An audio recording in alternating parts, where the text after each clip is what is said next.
Salam sejahtera di dalam Tuhan. Apa kabar saudara-saudara?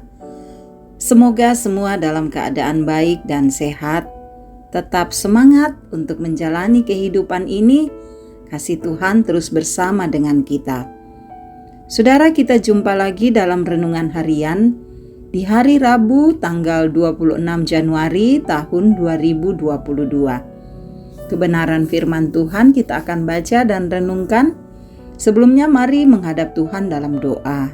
Mari berdoa.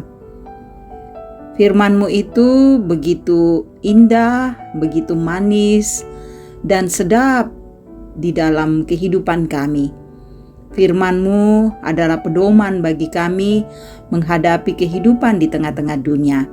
Kami rindu untuk membaca dan merenungkannya. Ya Tuhan, ya Roh Kudus, tolong kami. Terangi hati dan pikiran kami. Berikan hikmat-Mu agar firman ini kami baca dengan baik, kami renungkan dengan indah, dan dapat kami aplikasikan di dalam kehidupan kami. Tuhan bersabdalah, kami siap menyambut firman-Mu. Di dalam nama Tuhan Yesus kami berdoa kepada Bapa di sorga.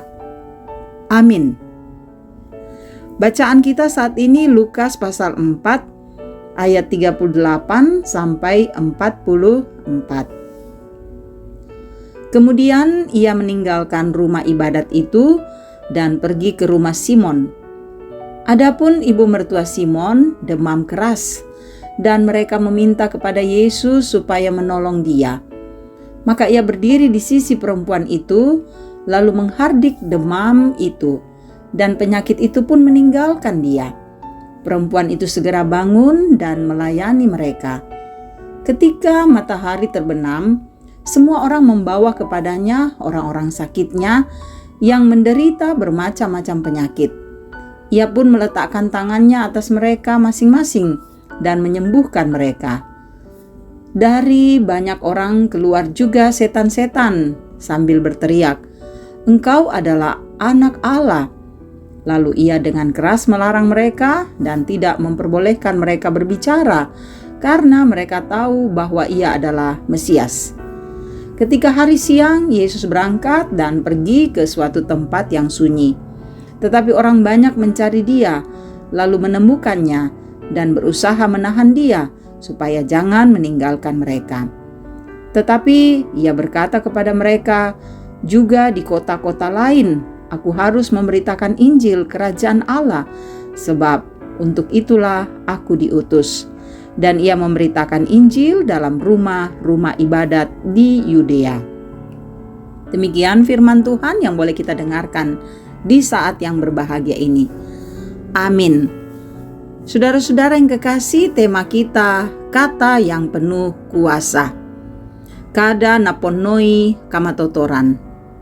Sahabat-sahabat Kristus, Nelson Mandela, tokoh penentang rezim apartheid di Afrika Selatan yang dipenjara selama hampir 3 dekade, sangat paham tentang kuasa perkataan. Itu yang dimiliki oleh Nelson Mandela.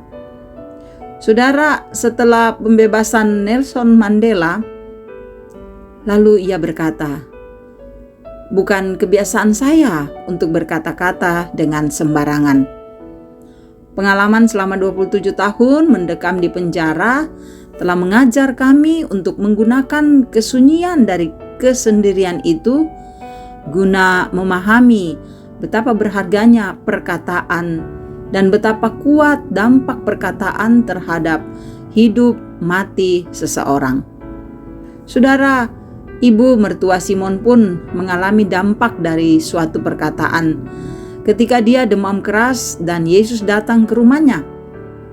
Yesus menyembuhkan demam ibu mertua Simon dengan menghardik demam itu, dan penyakit itu meninggalkan tubuh perempuan itu. Saudara, tidak hanya menghardik penyakit. Dalam ayat 41b, perkataan Yesus pun sanggup membuat setan-setan tunduk padanya. Perkataan Yesus penuh kuasa yang hanya sekali diucapkannya, maka terjadilah seperti yang dikehendakinya.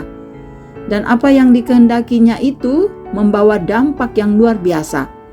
Tidak hanya memberi kesembuhan, tetapi juga keselamatan jiwa. Sebab itulah saudara-saudara tujuan kedatangan Yesus ke dalam dunia.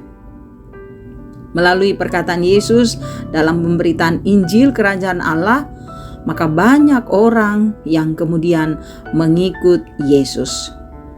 Sahabat-sahabat Kristus, ada banyak kata atau ungkapan yang tersebar di luar sana, yang mana bisa saja terdengar indah, tapi sayangnya kadang tidak bermakna, bahkan membuat kita jatuh dalam dosa. Saudara, karena itu perhatikan dan arahkanlah hidup ini pada kata yang penuh kuasa. Apa itu? Yaitu firman Tuhan. Firman yang sanggup mengubahkan hidup dan firman yang menuntun kita pada jalan keselamatan jiwa. Biarlah setiap kita saudara-saudara selalu mengarahkan hidup pada firman, dan firman ini akan membuat kita merasakan nikmat dan kasih Tuhan, dan firman ini akan menopang kita untuk bertahan di dalam berbagai keadaan. Biarlah kita memelihara firman ini dalam hidup kita. Amin. Mari berdoa. Bapa, kami sudah mendengarkan firman-Mu, firman yang penuh dengan kuasa, kata-katanya begitu dahsyat. Tanamkanlah firman ini dalam hidup kami. Biar kami mengarahkan hidup ini hanya pada perkataan firman-Mu, sehingga kami melewati hidup ini dalam damai dan sukacita Tuhan. Bapa, berkatilah kami, berkati keluarga kami, berkati anak-anak kami, berkati pekerjaan kami, berkati rencana-rencana kami ke depan. Kiranya semuanya itu dapat kami lalui dengan baik dalam pengasihan dan pertolongan Tuhan.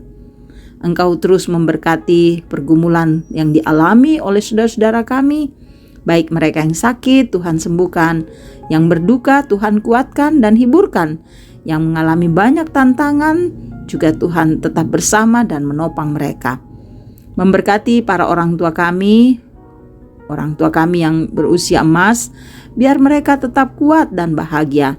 Berikan suasana di mana mereka terus beria-ria dalam Kristus. Engkau mengasihi dan terus memberkati untuk pemerintah kami, karuniakan hikmat agar dapat memerintah dengan bijaksana. Engkau berikan kemampuan agar terus menegakkan kebenaran-Mu.